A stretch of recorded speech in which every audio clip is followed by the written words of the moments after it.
the meeting. It is 6:41. Today is Wednesday, June 19th, 2024. And this is the Board of Directors regular meeting for Trophy Club Municipal Utilities District Number 1.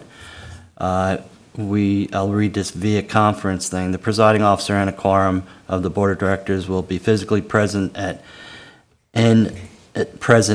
and members of the public may attend the meeting at the location specified above pursuant to Texas Government Code Section 551.127 on a regular, non-emergency basis. Up to 2 directors may attend and participate in the meeting remotely by video conference. Should that occur, a quorum of the members will be physically present at the location noted above on this agenda.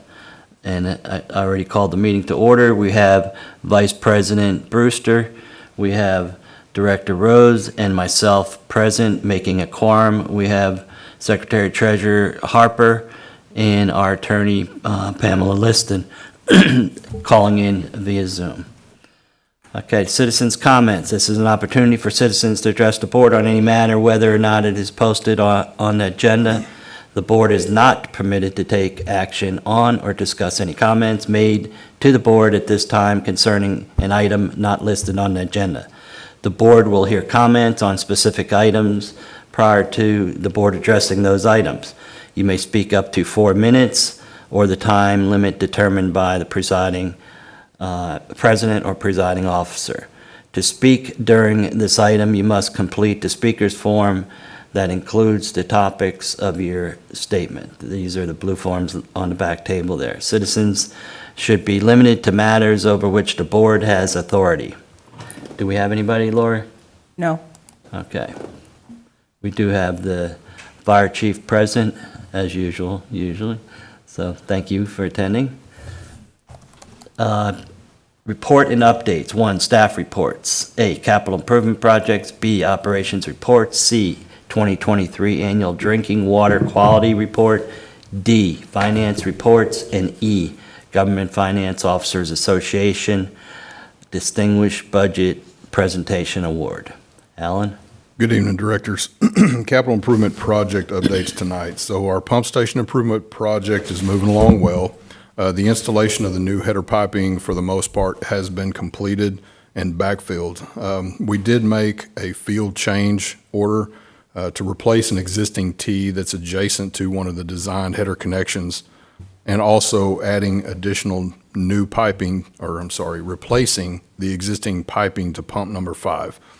The parts for the replacement of the old T, I believe they are in or have been delivered to the contractor. We hope to get that done and completed next week, and all of the header piping will have been replaced. The pump number 5 parts, those are still ongoing and we're awaiting arrival, so it'll be later this month before we probably see those parts installed. Currently we do have 4 pumps operating. Number 5 is out of service until those parts arrive. The electrical work is pretty much as complete as it can be until the VFDs arrive. Once the VFDs arrive, they'll finish the internal electrical installation, set and ready to install those 2 new pumps once they are delivered.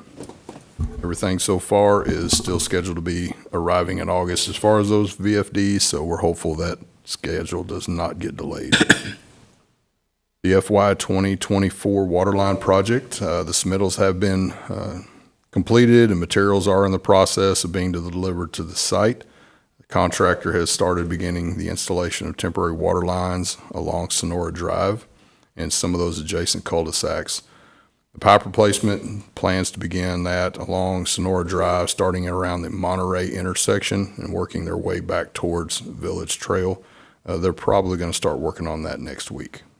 That project is completed, or project is scheduled to be completed by the end of October 24, barring any issues and weather issues. The wastewater treatment plant CIP improvements, they started working on that this week.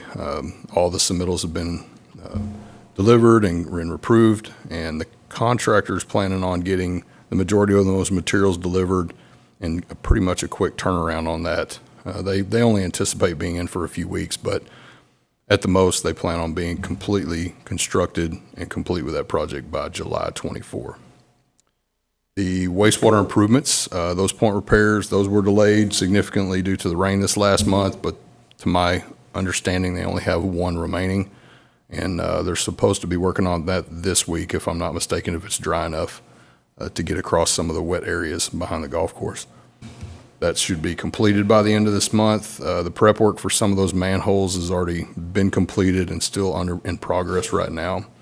They had some material delays, so they weren't able to get started on that when they wanted to, but we expect that to be completed within the next few weeks as well.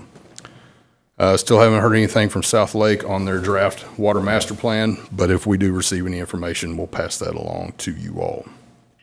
Do you all have any other questions regarding capital improvement projects? No. Okay. Doug, do you have anything? No, I do not. Okay. There's nothing significant this month in regards to operations. I will say that well number one, they have not begun working on that just yet. I received a comment and a question about that. I know one director wants to go out and see that in progress. Once the materials arrive, then I'll let y'all know when they start planning on working on that. It is a pretty good thing to get your eyes on if you've never seen that happen. The other thing too is by requirement, we're required to post and have a public hearing opportunity for our annual drinking water quality report. That Consumer Confidence Report, CCR report, is included in this packet, and we have already submitted that and met TCEQ requirements, and so that is here for everyone's viewing. And it has also been, the link has been sent out in the water bills this month as well. Is it on that? I mean, I know we send it out in the water bills and we post it on the site, but could we include it in that town? So I will have to ask them if they're okay, because the town has to post their own CCR. Right. We post for the district. Right, but they can read the top and see, which one's which. But I I'm not- just think, that you might want to try and get it out as much visibility as we can. Correct, but that's the town's weekly update. They have their own CCR that they have to push out through their Well, website. They post things that aren't related to the town, to community things, so. Understood, I'm but- just, you can ask, it doesn't hurt to ask. If they want to post it, that's okay. They're provided the information. We make sure that we have the appropriate links to include in the bills, but it's their responsibility to post their CCR. Yeah. Okay, also, the last thing in the packet here is we did receive the GFOA budget award for this last year's fiscal year budget, and so we're very proud to receive that award yet again this year, and we hope to continue moving that forward as one of our priorities every year. So do you all have any other questions regarding reports? How are we on that property that was on Skyline and Indian Creek? Are we done with that? From our perspective, yes, the contractor was working through that and handling it. I know that they were in communication with the homeowner, and I'm unaware of there being any other movement. The contract did satisfy the requirement. They went and replaced the sod according to contract, either at or better than what was there before. So when you drive by, the grass that was installed is lush green Bermuda grass, which is better than what was there. Okay. So by contract, they have met their requirement, yes. I want to congratulate the staff once again on the outstanding work on achieving the GFOA Award for Distinguished Budget Presentation. That shows a lot of work, and it also ties into our priorities in the mud. And it's very, as I noted in a post, for a utility district, a municipal utility district, to achieve this distinguishment is very rare. Probably put the number in Texas on one hand out of more than 1,000 muds. So this is well worthy of positive comments. And I want to make sure that I do give credit to Stephen Krolczyk, our previous finance manager. He did put a lot of work into that himself, so it is worth giving him credit for. He's gone, though. It's all over Gina. Understood, but you have to give credit where credit's due, so Yeah. make sure I say Are that. we the safest mud in Texas? That's all I want to know. Okay. Doug, do you have anything? Question for Alan. Yeah, it's on capital improvement projects, there was a large drainage project that went on Fairgreen Drive. And with these huge rains we've had recently, have you gotten any feedback from any of the impacted residents in regards to how it's working? We have not received any complaints or comments regarding that drainage project, no, sir. No complaints? I guess no news is good news, right? That's correct, and just as a reminder, that was a town-driven project. It is a town's oversight of a project, but from my understanding, they have relieved a lot of those issues over there. We have not had any issues with our water, wastewater infrastructure over there that was moved either. Okay, thank you. 4th of July is coming up. Do we have any representation or anything at that event in the evening? No, sir, we've never gone to a 4th of July event. We have, not in the last 4 years or so, but we used to go there. Remember, Lori, we had a tent there. So I don't know what the other directors, Yes, you guys used to do that. yeah, I don't know what the other directors' feelings are on that. Ben? Well, I think, Mr. Chairman, this is a chance for some community education, a chance to get to know the residents, and the residents to get to know some MUD representatives. So I think it would be a very positive thing to have be represented there, and I'll volunteer to stand by the tent or whatever we would put in place. Usually in the past, what we did was we just, if people had questions about their billing or something like that, we assisted them and then handed out what the toilet dye pellets and stuff. Do we still have those? Yes. We do? Okay. We usually would plan months ahead for like an event if we were going to have to buy prizes and try to get staff to be willing to come I in. don't think. We have no preparations. We have nothing readily available, so. Because I talked this to is you the about first- this Yeah, last but this is the month first and that stuff. we've been, first time this has been Yeah, I discussed. mean, for events like that, we need to take advantage of them and stuff. Bill, do you have anything? Nope. We also need to make sure too that if more than one board member are there, there's a potential for a quorum, so we need to make sure we're aware of that. And I need to make sure that my personal schedule is now freed up, so.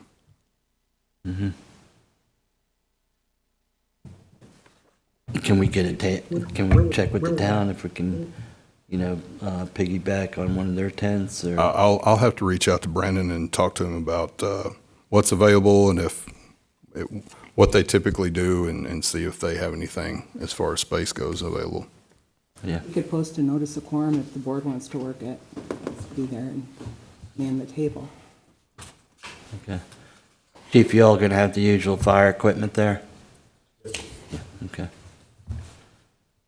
Just so it's noted in the meeting that Director Thomas is not present, so just want to make sure that's noted. Okay, anything else?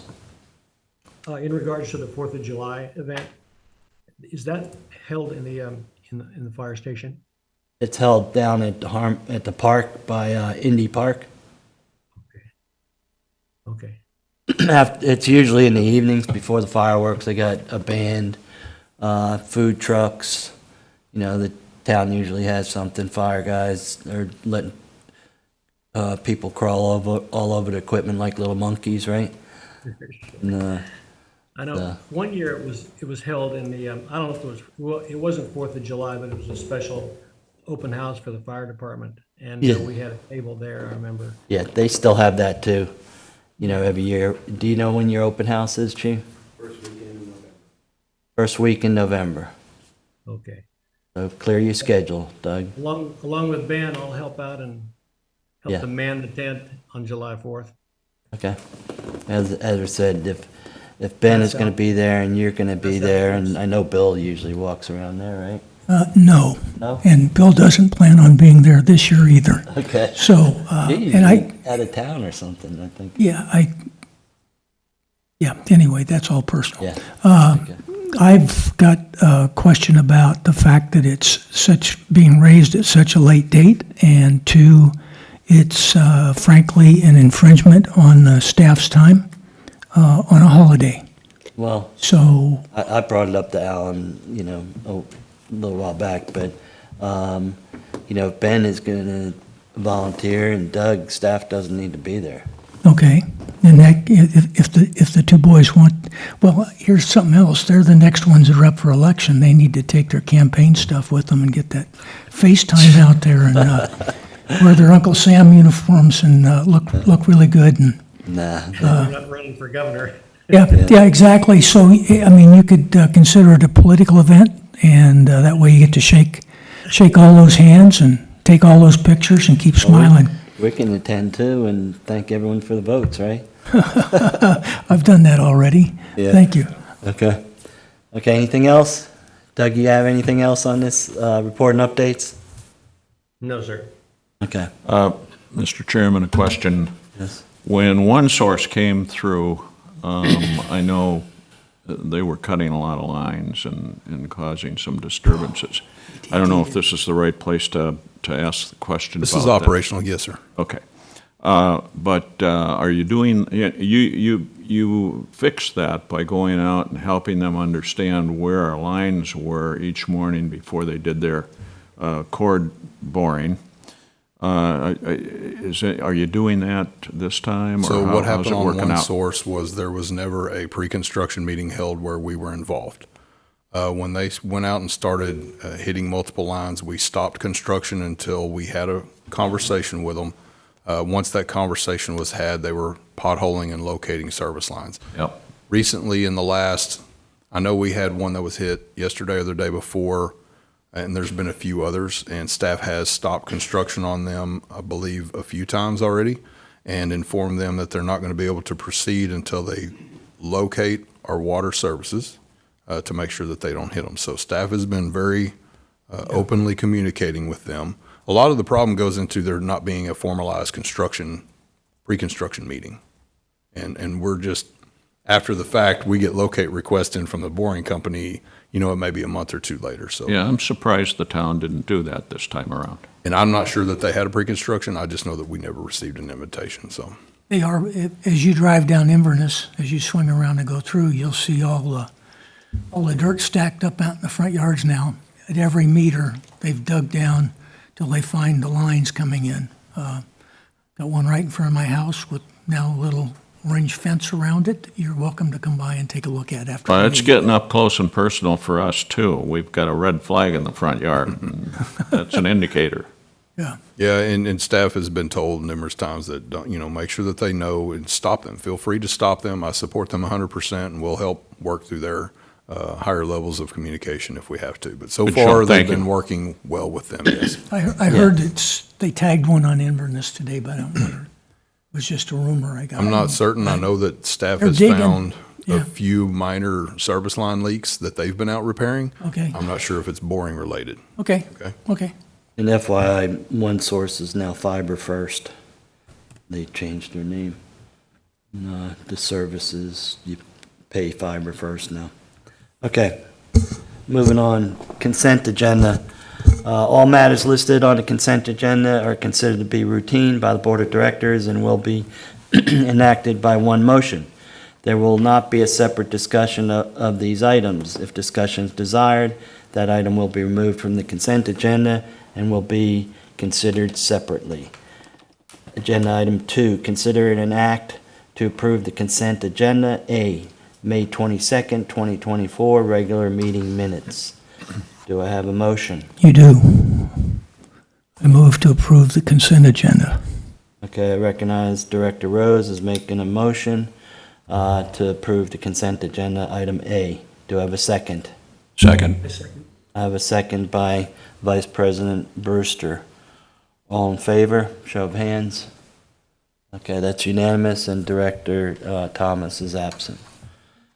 Okay, moving on. We're moving into regular session. Agenda 3, consider an act to approve resolution number 2024-0619, amending the fiscal year 2024 budget. I'm gonna need you to give us an explanation on this one. So the Town of Trophy Club is requesting an increase to the district's proportionate share of the fire department overtime budget expenses. There was my understanding, I just received the information and shared it with you all, that there was, during the budgeting process last year, my understanding is there was a formula error in the town's budget document, and this is not an abnormal increase based off of prior year's budgeting. So what they've done is they took this to town council a meeting or two ago, reflecting the same amendment, and so we're bringing this as required by the ILA to have you all consider it and approve it based off of this information. So the contributions were originally budgeted at $40,303, and the requested adjustment amount is $45,784.50, which will result in the district's proportionate share of $86,087.50. And I believe last year's budget, we had 83,000, or 80,000, I'm sorry, it was closer to 80,000. Well- 80,606. We don't have any breakout of where they're saying the overtime error was, do we? This is the information that I provided to you. And I also sent you a supplemental email explaining their overtime expenses and how that is budgeted for every year. They hold a minimum of five personnel per shift. And so my understanding is that a lot of this happens when either one of those fifth fire personnel is out on vacation or is sick for some reason, on training, and also where there's overlap of calls between shifts. Is that correct, Jason? Okay. Okay, again, I personally cannot approve this without seeing a breakout of where the overtime was. If it was what you said, just explain, I don't have a problem. But if it's because they had more EMS runs or something like that, My understanding, Jason, do you mind speaking to that? My understanding is there's no way to specifically track based off of each run. Good evening, directors, staff. Congratulations on the award. Well deserved. Nice work. about Ben winning that golf trophy, come on. Fantastic. So a too. little, Yeah. It was Wanda. I think we're, Ben's just carrying the trophy. Wanda won it. so Director Carr, I'm not understanding the question. I think we're talking about two different things here. This, for the budget was approved for 23-24 moving forward. What happened is we identified, as we were moving through the year, we identified that there was only 40,000 in that line item. So making that correction, we notified town manager, we notified April, the finance manager. We said, hey, we're noticing that we're missing half of this. They said, okay, we need to make a correction. So that's where we went to council on May 28th and okay. brought it back to that normal level. Like I said, it's not an abnormal increase. So that's just what we projected to, in that 23-24 budget. That's what we projected to use. And we budgeted for that. It was approved.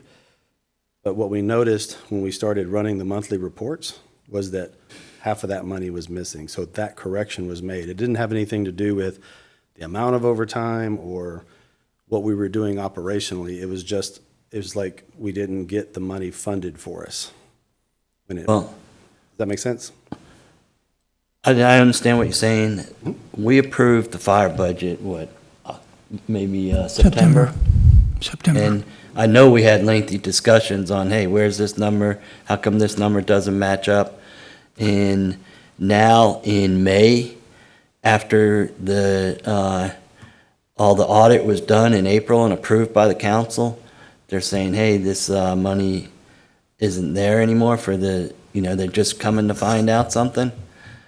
There's something wrong there. Well, the audit was for the I know, 22-23 but budget. they still look over the finances and The there's checks and 22-23 balances. budget, though. But September to May of the next year, I know it's a 2024 budget, but hello, someone needs to catch something, especially if they're looking at these budgets every month and go, hey, we're 80% in May. Red flag needs to go up. That's accounting 101. Well, Bill? I want to take a whack at this. The 2024 fire department budget was a balanced budget at $2,061,146. We took $179,500 out of prior year reserves to meet a $204,760 increase in salaries that the town didn't show up to explain. You were here, nobody was here from accounting, you couldn't talk to salaries. You could talk to operations, okay? So nobody could talk to salaries. I didn't go back and pull the tape, and I didn't pull my notes to see if I highlighted that 40,000, but that was something that stuck out when it should have been looking at a larger amount. So we'll get by that point. I look at straight line overtime, comes to 126,000. And we got an email from the chief who gave us two numbers for two prior years on overtime. The straight line overtime comes to 126,849. That is if you take the current overtime approved and then multiply it back out for 12 months. And the request is for 172,175. Now, the 126,849 is in line with the prior 2 years, which were 128,564.43 and 126,709.10. Using the higher value of 128,564 for calculation purposes from that prior high year coming into this year, rather than an adjustment of 91,569, I believe a total adjustment in the neighborhood of 47,958 is appropriate. That would be an increase of 23,979 for each party. So that's the way I look at it. Now my question is, as I look at funding this, because we fund through taxes, I can't go reach someplace else and get it. How much is in the current fire department's prior year reserves? Because we're going to have to pull it out of reserves. Well, I'm going to piggyback to what you just said. We made an adjustment by adding a sixth firefighter to reduce that overtime. So your salary went from 867 in 2023 to 950 in 2024. The purpose, and I know I asked this question about the overtime, and that it went down, and it was, well, the sixth firefighter is going to cover, the overtime needed when a person's off. So saying now we added another firefighter, and you still have 80-something thousand of overtime, something doesn't jive there. If you have another person, that means you have less overtime needed. Correct? On one shift. Well, that sixth person, you can put them in any shift you want.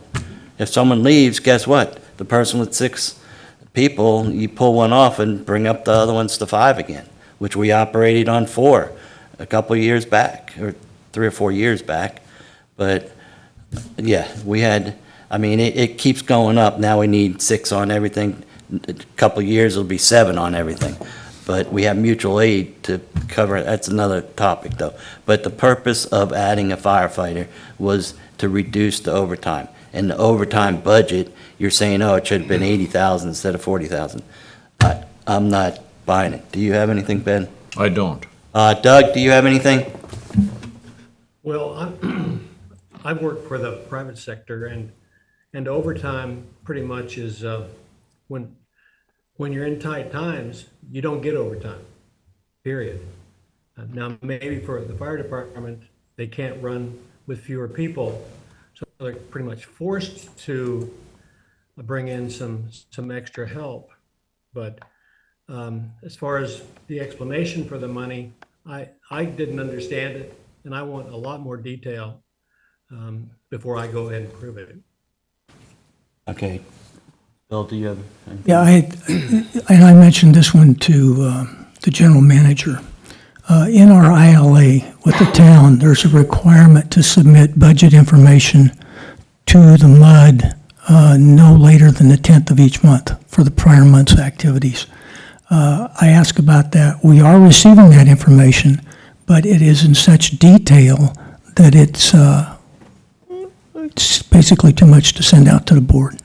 So I think what general manager is going to do is kind of see if we can't get that in lesser detail to get it more like what we currently see for our mud operations, so we can watch this. Because if this overtime shortage is an issue, as it's described as being, this is something that in a monthly report with a percentage shred out, I would have probably picked up on 3 or 4 months ago, because you would have already been chewing into that overtime, and I would be going, look, you're having an overtime issue here. We're using too much overtime. You're not going to have enough budget. You're going to have to amend the budget or solve the overtime issue.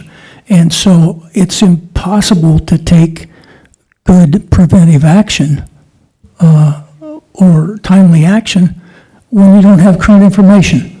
And so, like I say, I have problems with the total amount. First of all, it wasn't just oh, by the way, we asked for 80, we should have asked for 160, but we only asked for 80. But now we come back and ask for another $11,000 on top of that. That's a fair percentage, and that means you were off to begin with. So, I mean, I don't have a sense on how the overtime is being handled, nor do I have a sense on a good projection on where you're going with it.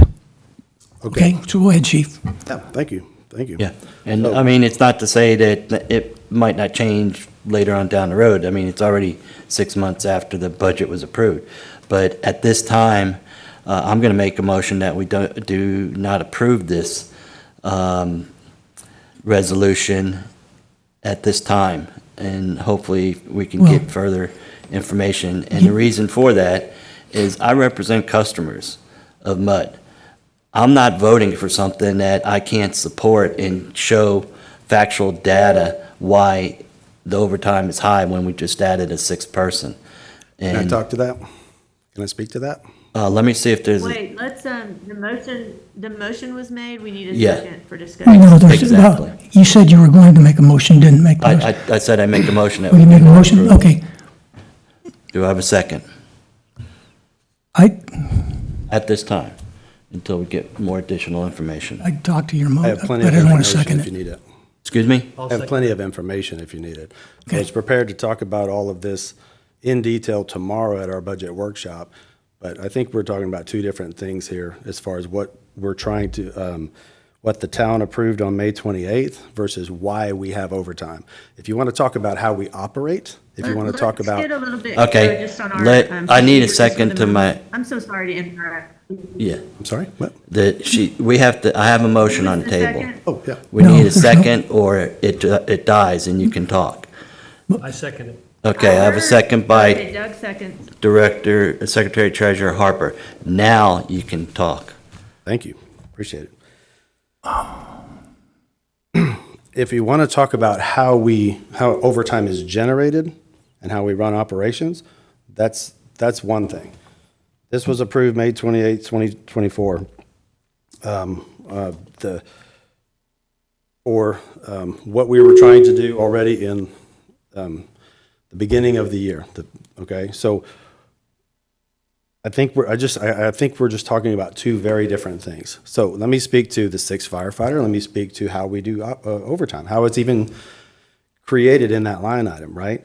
So 2 ways that overtime is generated, or what comes out of that line item. First of all, Fair Labor Standards Act, right? According to our schedule and how many hours we work, you get so many hours, and then past that, when you're there, you get 6 hours of FLSA pay. That's time and a half. That FLSA pay comes out of that overtime line, okay? And that's a significant amount of that line item, at least half of it, okay? The other half is staffing. When you run 5 people on a shift with a 5-man minimum or 5 firefighter minimum, one person takes off for vacation, one person takes off for sick, one person's on bereavement, one person has jury duty, one person goes to a conference or training. we have to backfill that spot to have a 5-person minimum. So it automatically generates overtime. It doesn't have to do with EMS incidents or fire incidents or anything like that, or it's staffing coverage for that 24-hour period. We need 5. That's what we Okay. maintain. Now, 6th firefighter, okay? In an 11-month period on B shift, which is where our 6th firefighter was put, they had a period, overtime was 252 hours worth of overtime in that 11-month period. On A shift, 1,275. On C shift, 883 hours worked. Significant difference. Okay, From let me the ask sixth you, let me firefighter. stop you there. How many fire runs have you had this year? We are at, I think, almost to 500. No. You talking about fire runs like Fire, in general? a house is on fire. Now EMS, you're probably at 300 or 400. How many fires have you had this year that the fire truck went out and put out fires or smoke in kitchens or whatever? We do a lot of other things on the fire side, as you would call it, other than EMS, right? Carbon monoxide, gas leaks, fires, right? Fire Fires. alarms, several things, right? When you look at it in a common sense approach, what we do in the fire department, half of what we do is EMS related, and the other half of what we do is fire related. But we look at it like we're one department. Not Okay, you separate. have a tracking record, or you had in the past few years, because I looked at it last year, there's like 30 fire runs in a year. Obviously, they do training and things like that, that's an addition. But specific fire runs were about 30 last year. There's 300 and something EMS calls. So how does this? So how does that correlate How does with that overtime? correlate? Saying How does that work with overtime? I don't understand what you're getting Is it at. the EMS that's working overtime, or is it the fire? I know they're dual qualified, but we pay the fire, fire people. When our employees come to work, they come to work to serve both. I realize that. In any capacity, because they're firefighter paramedics, in any capacity. You can go on a carbon monoxide alarm in the fire truck, but someone is sick, and then we have to have the ambulance come and take care of the patient. So we work together. I think you're mixing it up. No, I'm not mixing in it one up. way or I'm another, just and I'm saying. not sure how the you're mud- correlating one with the The other. mud has a fire budget. We share it with the town, fire budget. The town deals with the EMS. Okay, so technically any trucks or anything related to EMS, medicines, that comes out of the town budget. Yeah. The fire, as in the building, Mm-hmm. as in, the personnel, training or whatever, Mm-hmm. we share the cost on that. And so it has to be accounted for one way, even though the person is dual qualified, they are a fire EMS person, I understand that. But if the majority of their job is more EMS related, and if you have to backfill a person, obviously that person can be fire or EMS. The bottom line is, I think that we're getting more pushed on our side that the town should be taken over. They don't even pay anything for the building to keep their EMS truck in, so. So what would you say about a portable radio? So we have a portable radio, right? Is that a fire piece of That's equipment? Or communication. is that a fire-related There's a equipment? line item called Or- communication. No, sir. That's capital equipment. So is that a fire radio or is that an EMS radio? Because both sides use that for communication in general. So who's responsible to pay for that? Is it just Again- the fire department or just the MUD, or is again- it just the town? Again, you can go down to the nitpicking and the micromanaging of the cost, but I'm not looking at that. My whole thing is that you added a 6th person. You mentioned you have to have 5. That is not true. You do not have to have 5, How do you know that? because I know it. Oh, From research and in past experience, there's companies around here, Colleyville and Roanoke, they don't have 5 people on each shift. I'm listening. I'm all ears. Please tell me. And then there's a, You worked in the fire department before. I've never worked in the fire department, but I've dealt with them on numbers and everything. experience I in all of visited it. Colleyville a number of times, and they don't have 5. Roanoke, I called them up when we were talking about adding 6. How many people you have? Oh, we have 4. Some cities even use volunteers. That's incorrect about Roanoke. When I called them about a year ago, they had 4 people. Maybe you need to call them again, Director. Well, I mean, I'm not gonna call them every day. How many you have today? Okay? But the bottom line is that, we have to have, 5 to meet insurance discounts. That's bogus too, because the majority of the companies don't give you discounts for, whatever your 1, 2, 3, whatever your rating is. Was there a question here for me? No, I've said my piece. We could go on forever on this. But I just don't think the overtime on the budget. Let me clarify where we are procedurally. When the chief just asked if there was a question, that was not like kind of displaying the order for where we are. There's a motion, there's a second, and then there was the discussion. And I believe the chair allowed for information to be provided to have during the discussion. But it's either time to take a vote or have more discussion among the directors. Okay, we have a motion, we have a second by Secretary Treasurer. Do we have anything else, Ben? He's raising his hand. Bill? I would like to know, Chief, on the email, it talked about the overtime history for the previous 2 years. I would like to understand why the increase from, if we averaged it probably 127.5 up to the request of 172. Why the $50,000 or $45,000 increase in 1 year in overtime?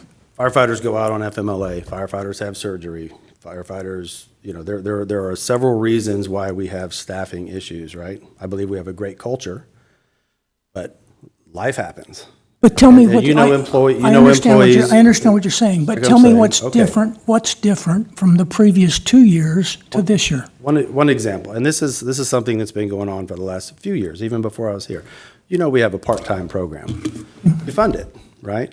Part-time firefighters work at other agencies, okay? All right, so we do our best to hire those part-time firefighters, but they're limited, right? And on top of that, we're competing with their time. So in their own departments, they get mandated for overtime as well, right? They take overtime shifts as well, and their overtime rates are significantly higher than what we can pay them. 20 to 21 Meaning their hours. pay rates. So yes, absolutely. Okay. But yet they still come help us, right? I think it's because we treat them right. We have a good culture, and we're doing things right down there. So they're good people. However, within the last year, we've had several of these firefighters leave their original, their place of work, to go to places like Plano, right? Or Grand Prairie or things like that, starting new jobs. So we end up losing some of those firefighters, or their time becomes very limited, right? Because they've started a new job. Also, when you work for Plano, an overtime shift there where you're mandated, or they work on, voluntarily, significantly more. So of course they're going to choose that. So what happens is we do our best, absolute best, to hire part-time individuals to fill those gaps.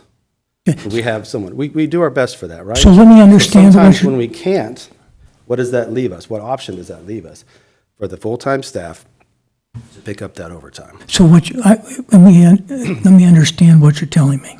I feed it back to you and you say, yeah, you got it. We use outside personnel, part-time, Yes, sir. to fill positions. And we fill those positions with those outside personnel at a lower rate of cost than our overtime rate. Of course, yes, sir. And when we can't get the outside people, then we're forced to use overtime, and because of that case, our overtime costs are higher this year. Yes, sir. So it's a balancing act, right? We do our best to get those part-timers in there. Some years we use a lot of part-time, and then some years it kind of falls short. It's a process that we always, it's kind of like a fire. You always have to add wood to the fire to keep it going, right? That process, okay, which is why a lot of folks have moved away from it. It consumes your time. You have to get them gear. You have to constantly feed that machine. And it's taxing. It can be taxing on myself and Tracy and some of our staff to keep that part-time program up and running. I think it's valuable. I think it's fiscally responsible, right? So we're trying our best to do that. Some years it's better than others, right? And so remember now, just because one person is on vacation doesn't mean another person on that shift can't get sick, right? So you might have two people out and you have to fill those spots. That's an occurrence that we see also frequently. But these folks, we have a lot of tenured folks in our agency, which is a good thing when you think about it. They love Trophy Club and they love serving this department. They're not fleeing to other places like Plano, okay? So when you look at that, they build up more vacation time. And so they utilize that. So when they're using that vacation time, of course we're going to have to fill those spots. We have to fill it with either part-time or overtime. We encourage training. And when we encourage training, if one person goes to a training class, we have to fill that spot. Got it. So Got it. this is why the sixth firefighter is so important, so we can at least have one position, right? If one of those personnel can go on bereavement leave or take a vacation or have a sick day or a training class, we could offset that by, Yeah, well, my basic question was driven by why the large increase this year versus the last 2 years, and you've basically answered that because of the availability or lack thereof of part-time personnel. Sure, I try. And there's so many other, that's just an example, but there's so many other reasons for that, which is why we stress that sixth firefighter, right? If you're going to have a 5-man minimum or a 5 firefighter minimum, then having that extra person really makes a difference when it comes to overtime. But I need you to keep in mind also that FLSA comes out of that overtime, and that is a significant cost. Okay, so now looking, because I think that if I'd had the prior data, I could have been tracking this. So looking at the data that is probably residing in the system, if it was required, and I'm not going to drive to this point. I'm only going to say that if we needed the documentation, you'd be able to provide the documentation that shows the previous 2 years and those costs versus where we're at right now and the projected costs going forward, and do it all documented. So, I'm not going to go there, but if staff had to do that, you have the data to do that and say, this is what happened the last 2 years. I used this overtime, and it was used for part-time people here and an overtime here because, that was a ratio I could get then, and this is a ratio I've been able to get this year, and so therefore my part-time costs have gone down, but as a result, my use of overtime on my own staff has gone up, and so therefore there's my increase. That's my delta. So the monthly report that we send you every time, right? You can look at the salaries part-time and you can look at the overtime, right? And it's very obvious. We are right at the end, 1% of our overtime budget today, 8 months in, okay? But we are at about 53% left of our part-time. So what does that tell you? That tells you that we had more full-time people working overtime than we did our part-time because our part-time folks are becoming more and more limited. Okay, so now I'm glad you brought that up.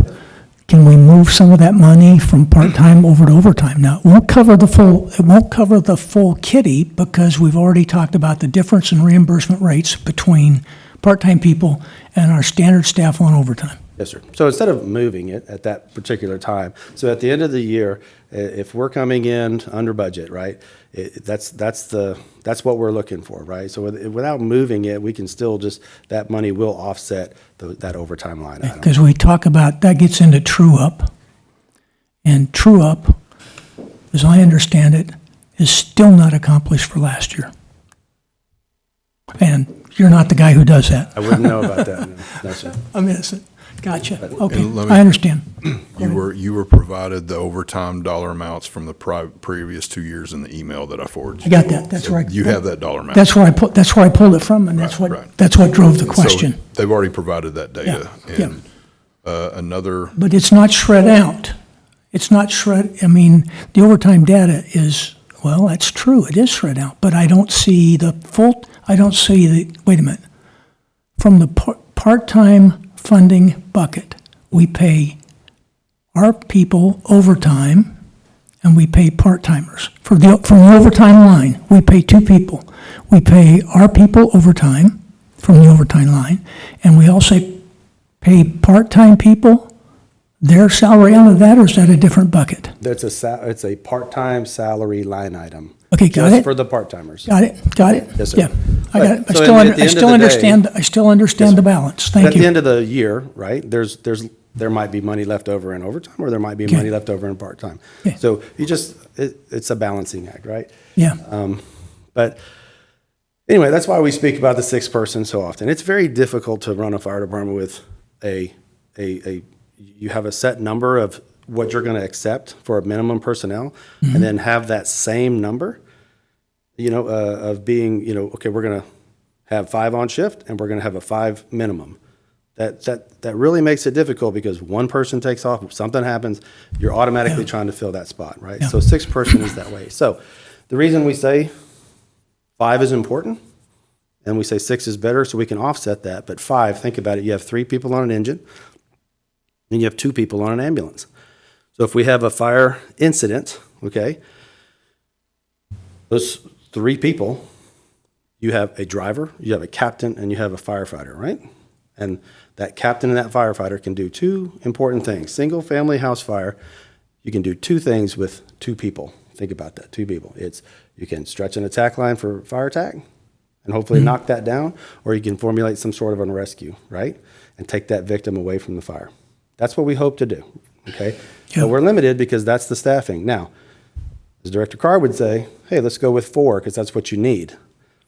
That means you got 2 on an engine and you got 2 on an ambulance. If the ambulance is gone on a call, and then we catch an incident, a fire, 16% of our calls are overlapping. So let's say we catch that, now you show up on scene with 2 people.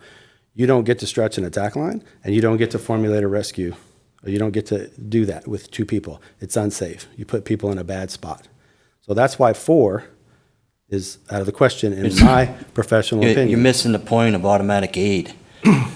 Every fire that's been out here since I've lived here, there's been an abundance of fire trucks from surrounding cities that attend and get there. There's also a police department that come and they can help out in some situations. They can't go into a house or anything like that, but they can do some of the things that are needed. But the biggest thing is automatic aid. They get toned out the same time we do.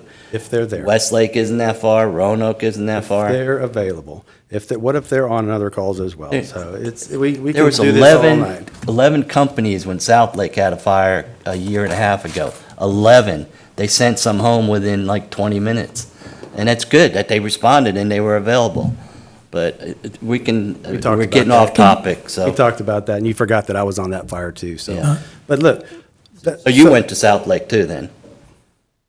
Yes. Okay. And I worked That's- a division. Yeah, yeah. And we didn't send a lot of people home. Yeah. Different story from my perspective.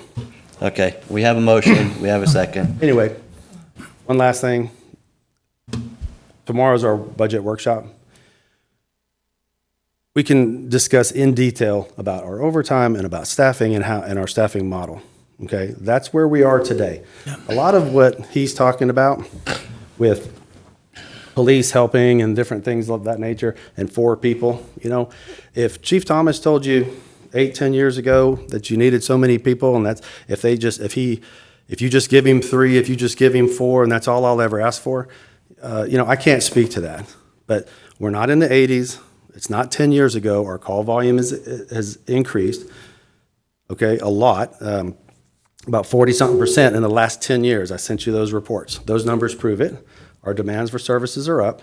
So with that, a safer fire ground, safer incidents for our people require more personnel. That's easy. That's not me. That's the National Institute of Standards and Technology. That's science. That's proven research. That's not Trophy Club history. That is a fact. So that's why we ask for these things. It's very difficult to staff 5 people and have a 5-person minimum. It's very difficult. One more, I'd like to touch bases again, just briefly, but you mentioned it. On the part-time firefighter line on the budget, Yes, sir. what percentage is that at now? To you, It's a little over 50%. little over 50%, and I would be looking at about 40% right now as a minimum for, so you're up about 10% on that line, I would guess. Oh, you're over, which would be expected because you're not using the part-time people. You're using, because they're not available, okay? So that line is not being spent down at the rate that it had been in previous years, okay? So it's at 50-some percent, and we've got, what do we got?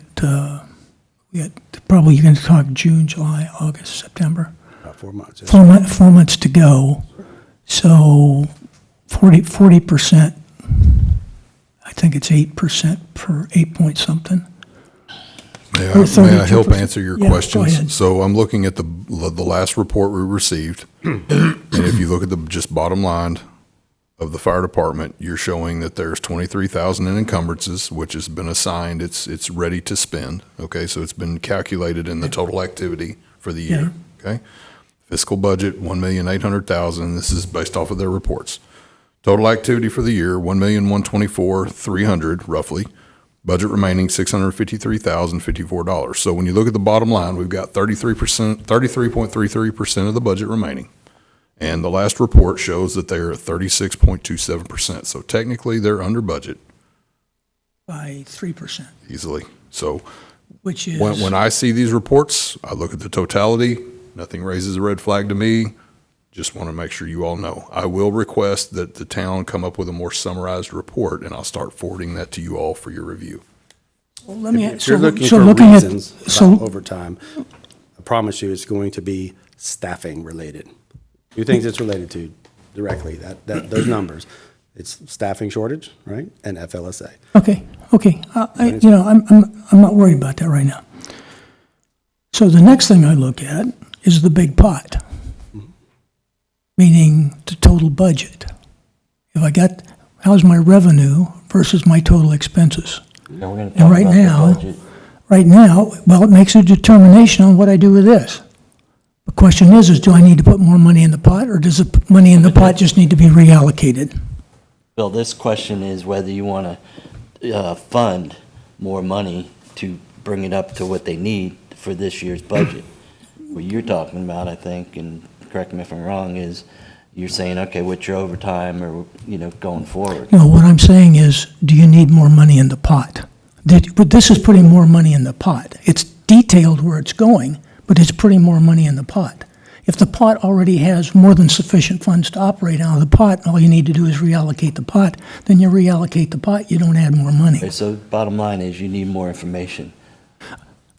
Yeah, right now, it looks like, based on what you're saying, that you could probably justify a number that is obviously greater than where you're at. I don't know whether you can justify 172. It's easy to go back and justify 160, 161, because you go, that was the error, I need to get back to 161. 161 over the 128 was an increase, which would have caused a scratch of the heads, which goes right up there with the $200,000 increase that we had anyway, but that would have been at that time. So I can get to the I can get to the 160. I can get to the 161 easily to justify the old budget. Don't like it, but I can get there. Now, as far as the motion, I believe the motion is out of order. And it's out of order because you make motions to do things, not to not do things. When you don't want to not do something, you let it die. So I Now, think, you can make a motion not to approve something Yeah, just but- as easily you can make a motion to approve it. yeah. Is that right, Pam? Yeah, table it. So I let it die. Yes, that's right. Okay, so the motion is not to approve it and request additional information. That's the motion I made? And Doug, you agree that's the motion? You second it? Okay. I made a motion Doug seconded it. Any further discussion? Yes. I see, okay. Yes. Did you just say not to approve, but request additional Not to- information? Is that similar to tabling this? I'm just giving an explanation why I'm not approving it. Not to say, I mean, you can table it. You want to, okay, I'll move to But you ta- need wait, to- we have to, you we need have take to. care of the motion that's Yeah, we on need the to take care of the floor. motion first, so show of hands. I believe a motion to table can be made at any time, Yes. including up until a final But vote. there's a final motion vote count. and a second. We have to not vote on this motion, then you can go You and can, table. or you can table it. No, you can table That- any time Pam, up to the final Can vote we table it count. without taking a vote? I've never recommended that. Okay, let's just to make it simple, I have a motion, all in favor, show of hands? None. Okay, now, You got Doug? There was Doug. one. go ahead, Doug. Wait, I thought we were voting on your motion and my second. Yeah, we're voting on that. Show of hands on not approving the resolution at this time. Okay, so Doug says he doesn't want to approve it. Okay, it fails. Now, I make a motion that we table this item. Do I have a second to table this? I'll second. Okay, I have a second by Vice President Brewster. All in favor of tabling this item, show of hands. Okay, I have unanimous, and Director Thomas is absent. Man, I just need documentation, Chief. okay. What specific documentation are you asking for? Okay, Through the email from Mr. Formenton here, I would I have like. no problem with trying to get you the information. Show me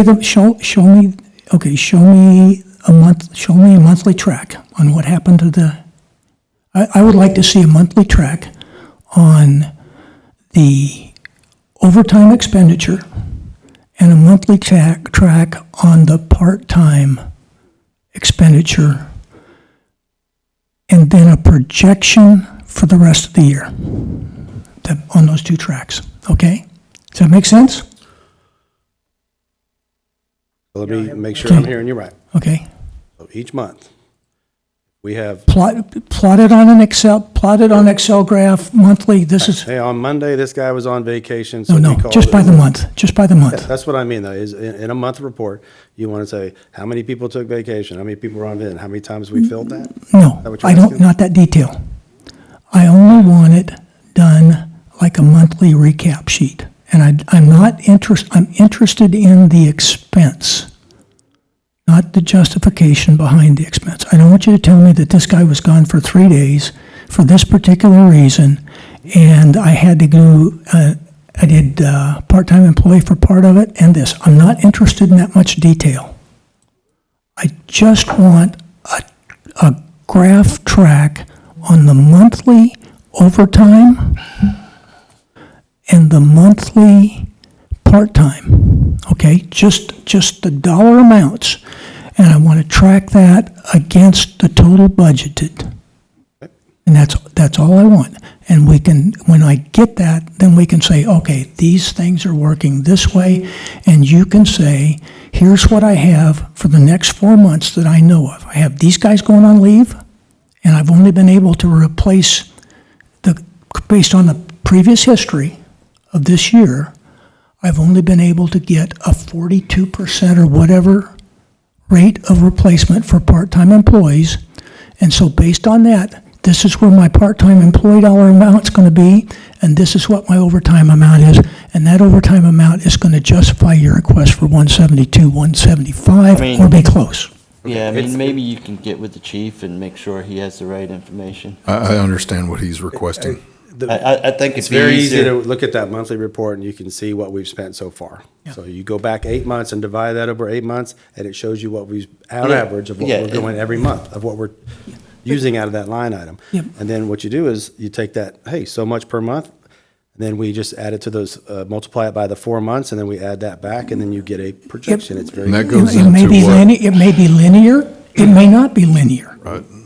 And so that, I mean, those are, I mean, if you come in with a parabolic curve, that tells me one thing. If you come in with a linear line, that tells me something else because it affects where you're going in the end. Bill, just to make sure you get the right information, do you mind getting with the chief? Not a problem. Is that all right, chief? Does that help you? Does the information I'm requesting help you in your decision? Well, I'd like to see the runs per year, and then you have to sign up for training, a month or whatever time. You have 2,500 or something like that in training for 2024. You said, well, when a person goes to training or schools or something, you have to bring an overtime person in.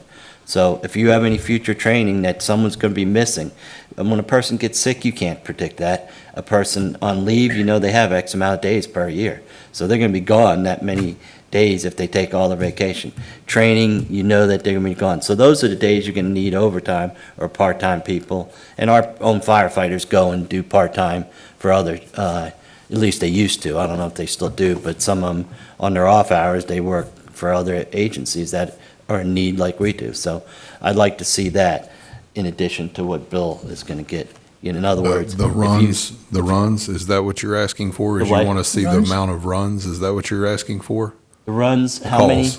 how many fire calls we did this year? So you want to see the amount of runs to date for this fiscal year, in Yes. addition to what Mr. Yes. Rose asked for? Correct.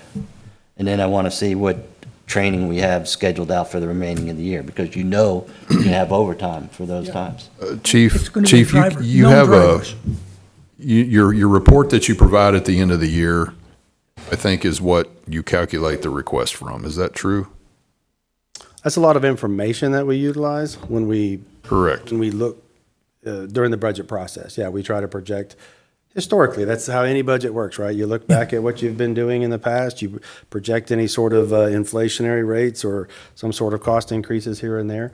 And it's an estimated guess. It's an educated guess, right? And that's what we do. I think my question was, though, more of just your current report status is what I think he's looking for. Do you have a current runs, a number of runs, and what they're for, or do you not calculate that? Oh, we can run a report very easily on that. I think with our that's what records he's management. asking for. It's fine. I'm not sure how runs, fire versus EMS, I just wanna know what correlates they to are. overtime. Yeah. I don't understand that question. I just want to see it.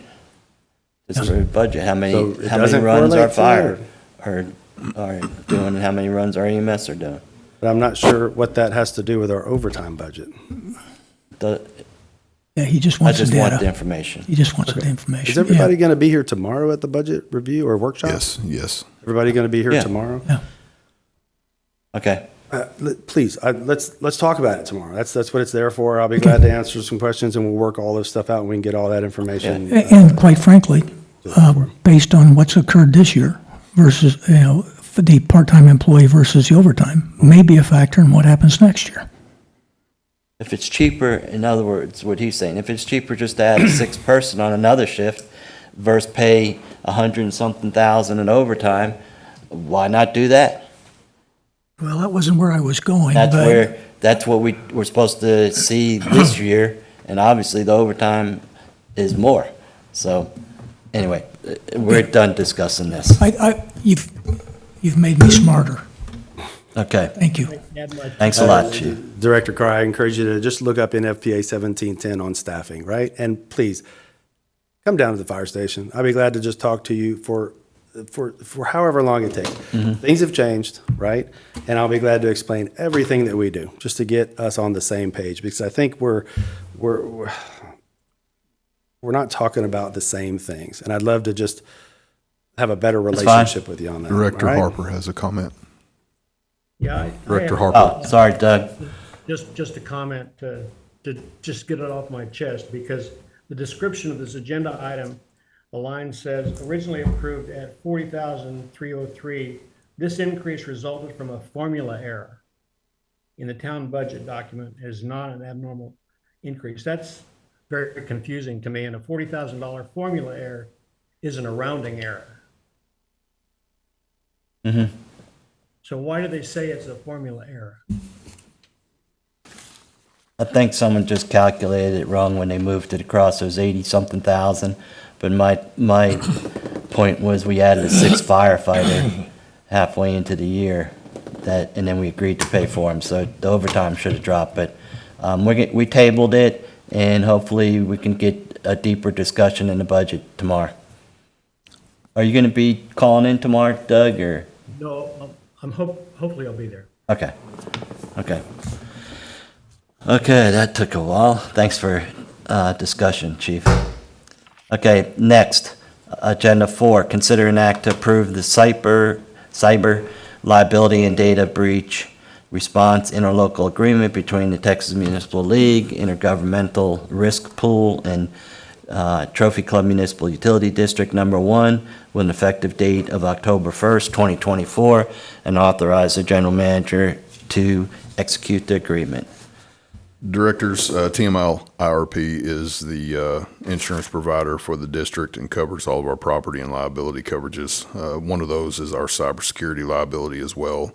Typically, every year when we go in to renew our policy, the selection for your coverage for the year is typically checking a box.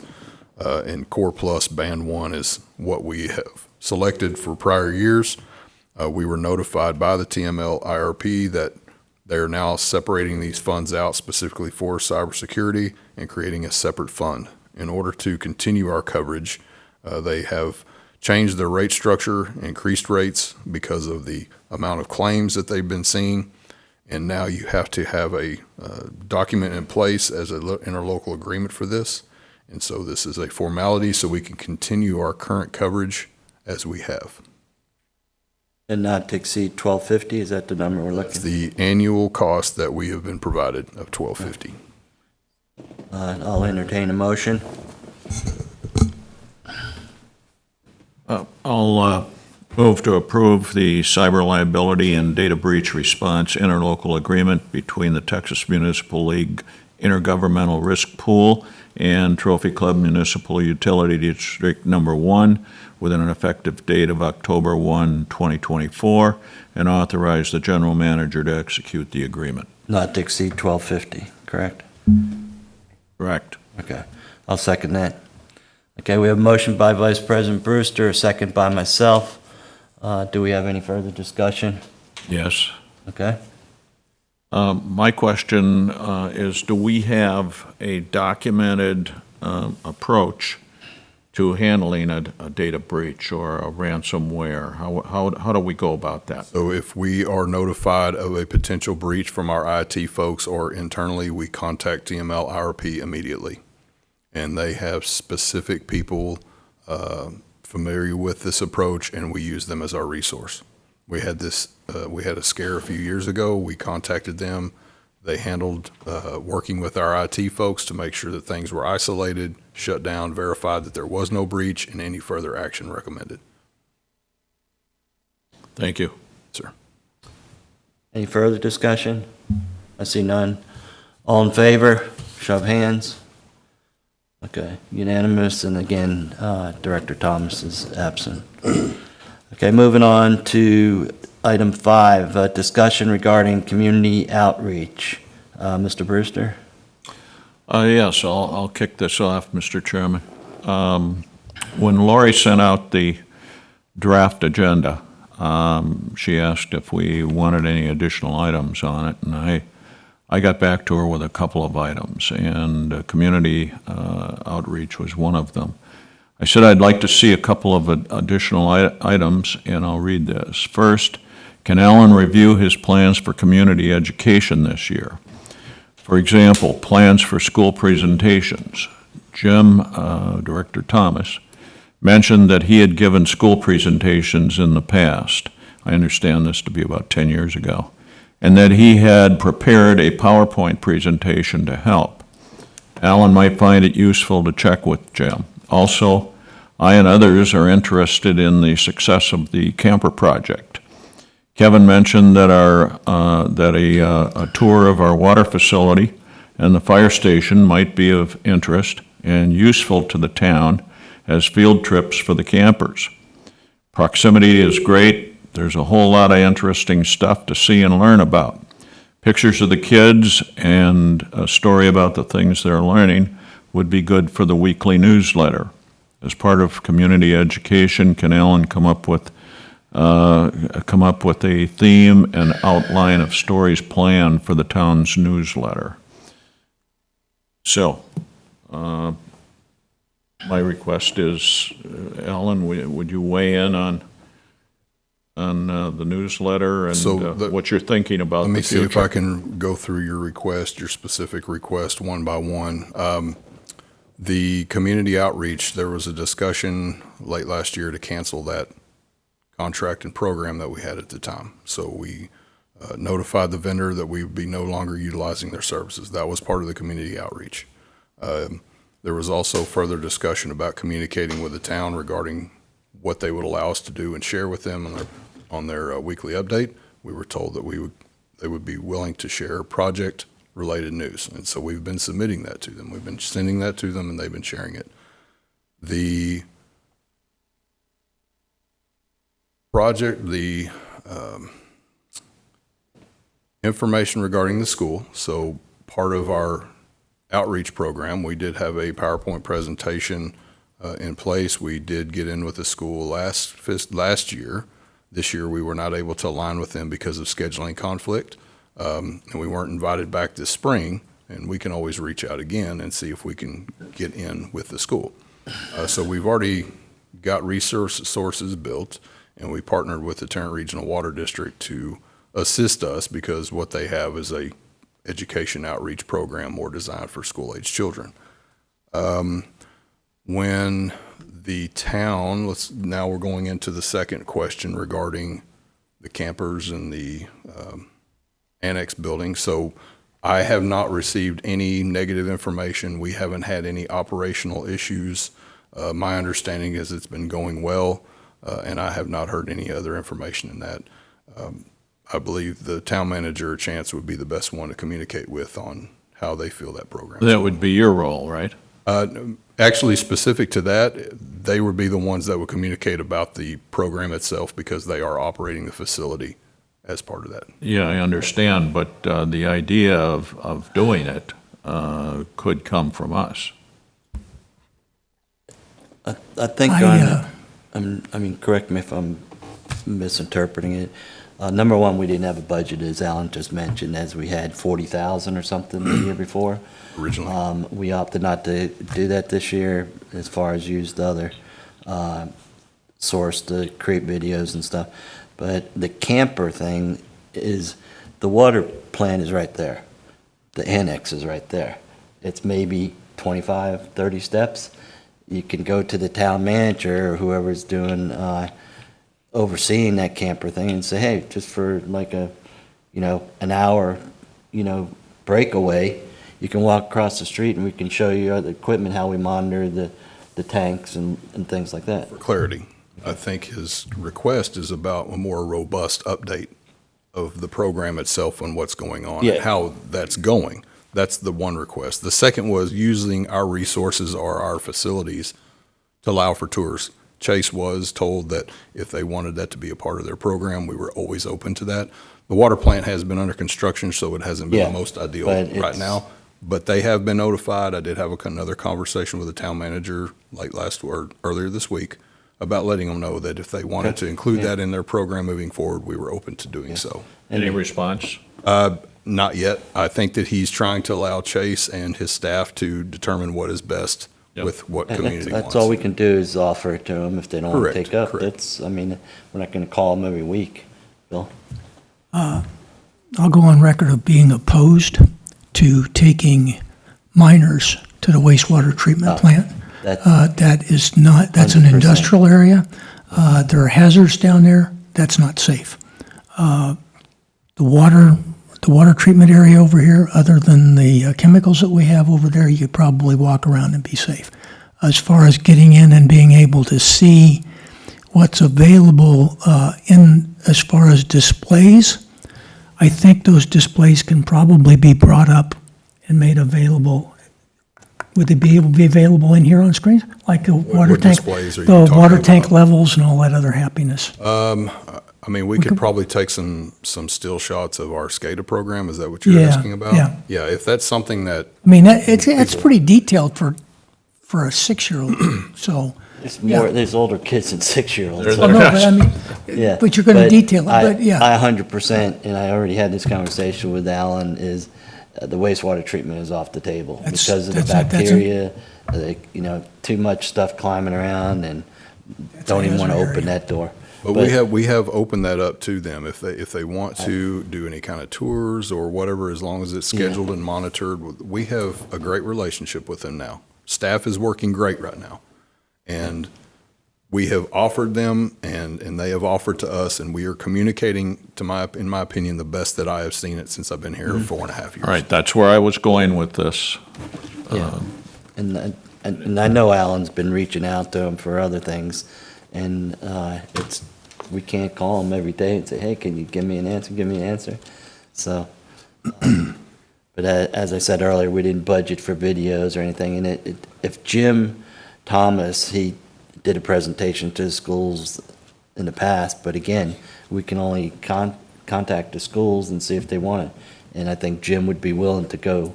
Well, over we it. have a program built. What I'm saying is we've been in the school. This last year, we couldn't get in there again at the same time.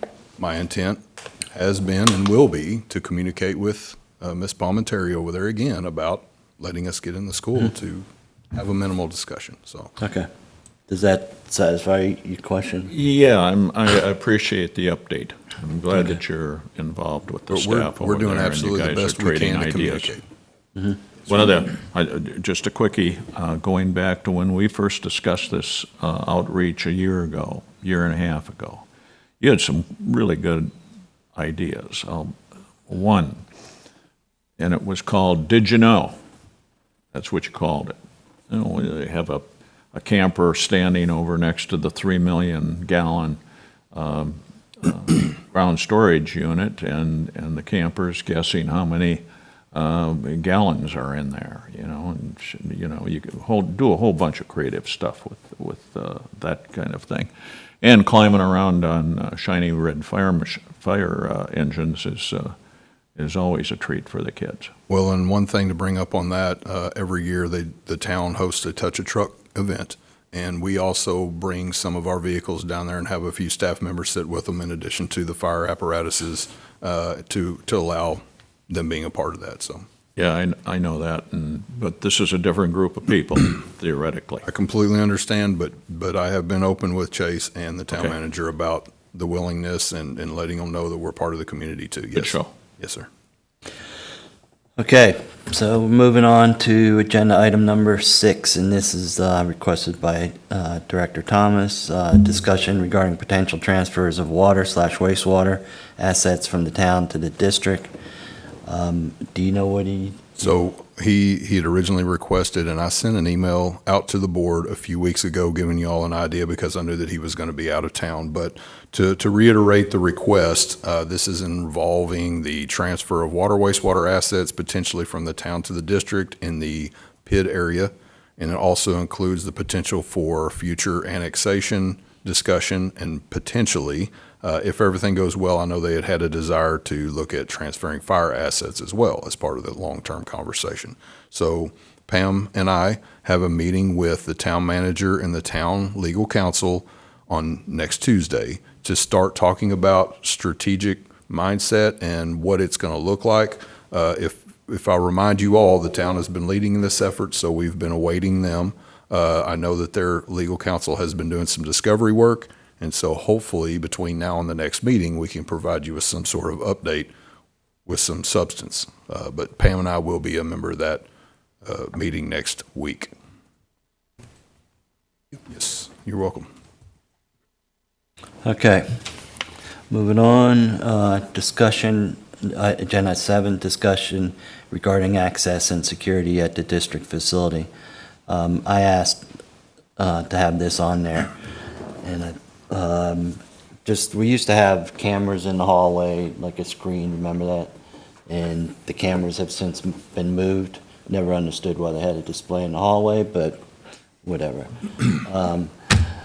Could have had it in the bathroom, probably would have been better, but anyway, the cameras have been moved elsewhere, but we still have the security, and mostly because we have all the people next door. I just wanted to, review their security to make sure that we got everything covered. There's a badge access coming into the breezeway, is that right? There is. Or, I mean, the door coming in from the breezeway. You have to have a badge to access this building Right. to 2 external doors at any given time, unless it's during normal business hours where anyone can access the front door.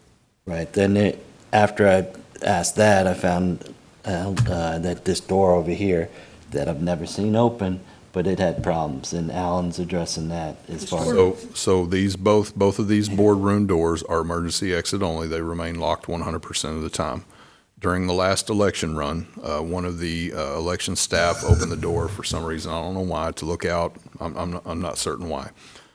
They realized the door didn't latch back. They notified me. We immediately got the door to close. I said, just leave it alone until we can get it fixed, adjusted. Since then, both doors are adjusted, they're oiled, and they're all working operable and as intended. Right, and another question that I asked was, when we do have the elections, the election personnel or judges, they get a key issued, and then they get it taken back after elections, is that correct? Correct. So the town, or we provide them a badge to the very front door during their specific times that the elections are occurring. They also have a key to the boardroom doors because we are not even allowed in this room with the voting equipment in here. So everything else is secured in our building at all times. And there's another key pass right here. There's one to the front door. That's correct. No one and can there's access one our right building, here, even from the And then there's boardroom. one right here. That's correct, without a badge. That's correct. And to answer your question, when the elections are over, they leave the keys and they give all that stuff Slide them to under us. the door. They give it to us, or they leave it somewhere in a secure location, yes. And then my other question was, I know we had the ability to run reports to see who came in and came out, like janitors. You sent the janitor report. Did you ever get that I sent other? another, I know that you'd specifically requested another one showing a day's worth of activity for access, and I sent that too, yes. When did you send it? Because I resent a second email after you requested it 30 minutes later, so I got it. at 9:16? I don't recall, yeah. probably so. Okay, I see an attachment, but I couldn't open it on my phone. Okay, so that's why that one was on there. Stuff, anyone have any discussion? I had a question, what you were going to do with the information on the access. I'll read it like 2 o'clock in the morning, something to read. I just want to make sure we still had the reports, and mostly because of the people next door. I just want to make sure. Say, if you need something to read, we can get you a subscription. I read a lot of stuff at 2 o'clock in the morning. Question is, what am I doing up at 2 o'clock? I haven't figured that one out. Okay. Yeah. Moving on, future agenda items. 8 items for future agendas. Obviously, we have a budget meeting tomorrow, June 20th, at what time again? 3:30. 3 o'clock? 3 o'clock. Okay. You gonna be able to attend, Ben? Yes, Are you gonna be winning another trophy or something? I'll bring my other trophies. Okay. Bill, you gonna be here? Doug, you said It's a you're probably gonna plan. be back I'll be here. I'll be there. at 3 o'clock, okay? Regina, you gonna be here? Yes, I will be here. Okay, She'll good. be here until about 4 o'clock. She has a pre-existing meeting she has to attend as well, but she'll be That's fine. here for an hour or so. That's fine. And then, Jim Thomas should be back, correct? Yes, he said that he will be here. Okay, good. Okay, our next agenda item number 9, next regular meeting date, besides the budget tomorrow, is July 17th, 2024. Pam, you got any problem with that date? Actually, I need to have a discussion about that time. So just so you'll generally know, we're looking at the future agenda items. We don't see anything major coming up. We figure the majority of our July meeting is going to be budget discussion. Okay, so there is some training that staff is attending on the 18th regarding the new taxation laws and reporting and determining your new revenue rates. So we don't even have enough information from the county right now to give you any kind of estimates on revenues, okay, and how the fire department budget and our tax-related piece of that budget will look. So what we would like to do is see if we can move that out to the 31st. That way, it gives staff enough time, and we can get certified values from the county, so that way, the next time we meet on the 31st, we should have as accurate of data as possible, and it gives staff a little bit more time to put that together for you all. Pam, you have the 31st open? I'm available the 17th, and that's what I had and was counting on, but I am unfortunately not available on the 31st. Okay.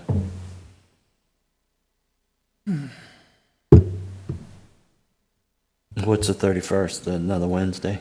So we can hold the regular board meeting on the 17th, but we're going to likely have to have another budget meeting That's to talk fine. about that. The 17th may get canceled if we don't have anything to put on that. Yeah. Okay, we'll do that. You don't, if we change the budget, you don't need to be present at the budget. Okay, Pam? That's right, yeah, thank Okay. you. Yeah. Okay, in the budget last year, if you remember, we didn't get too much fire information. It was all, So I've given you everything that we've received. It was emailed to you in our format that includes our proportionate pieces of debt and insurance coverage. Everything is broken out. The only thing that you don't have is revenues. is April gonna be there? I was told that the fire chief, the director of finance, and the director of human resources would be there. Because last year, it I was completely two meetings. understand. I completely understand. And Brandon Okay. apologizes that he couldn't be here, but he already has vacation, and No, so he won't that's be in fine, town. as long as we have finance to answer questions. I specifically and asked, so the yes. chief to back up, okay, that overtime or whatever. I specifically requested someone be here to answer your questions, and so that's what they told me. Because we did that twice last year I completely understand. and stuff. Yeah, I don't, I let's can't. not, let's not answer. beat ourselves up because we Yes, were here. Yes. You have anything, Ben? Nothing more. Okay. So the 17th, we're gonna have a meeting, and then you're gonna tell, the 31st is gonna be just a budget meeting. Correct, and we can schedule for in the afternoon as Yeah. well. Yeah, that's fine. 31st budget then. Correct. Okay. 10 minutes late, 12 minutes late. Sorry about that. Okay, I have nothing else. We will adjourn at 8:13.